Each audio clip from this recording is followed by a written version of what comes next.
അപ്പോൾ ഇന്നിവിടെ നമ്മൾ വെള്ളരിക്ക് രണ്ടാമത്തെ വളം ചെയ്യുകയാണ്. അപ്പോൾ രണ്ടാമത്തെ വളം എന്ന് പറയുമ്പോൾ നമ്മൾ കടലപ്പിണ്ണാക്ക്, വേപ്പിൻ പിണ്ണാക്ക്, പിന്നെ നമ്മുടെ ആ മിക്സർ എന്ന് പറയുന്ന സാധനം കൂടി ചേർത്ത് ആണ്. അപ്പം നമ്മളിതെല്ലാം ചേർത്ത് വെച്ചിരിക്കുകയാണ്. അപ്പോൾ ഇത് ഞാൻ ഏകദേശം 3 കിലോ വാങ്ങിച്ചു. ഇത് മൊത്തം വേണ്ട, നമുക്ക് കുറച്ച് അത്യാവശ്യം ഇടണം.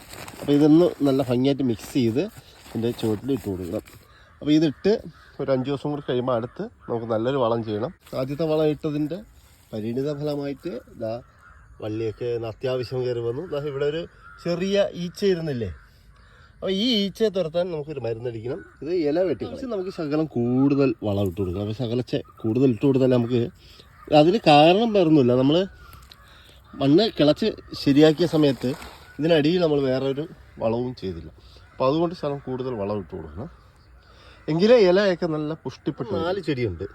അപ്പോൾ ഈ 4 ചെടിയിൽ 3 നിർത്തിക്കൊണ്ട് ബാക്കി 1 നമ്മൾ കിളക്കി എടുത്ത് ചെടി ഇല്ലാത്തടത്ത് നട്ടു. ഇതിനെ ഇന്ന് വെട്ടി വളയണം. വെട്ടി വളയുന്നത് ഞാൻ കാണിച്ചു തരാം. ഇത്തരത്തിൽ ആണ് നമ്മൾ ആ വെട്ടി വളഞ്ഞ് റെഡിയാക്കി എടുക്കേണ്ടത്. അപ്പോൾ ഇത് അടിയിൽ ആ വേരുകളൊക്കെ ഓടി ഒന്ന് ശക്തി വരും.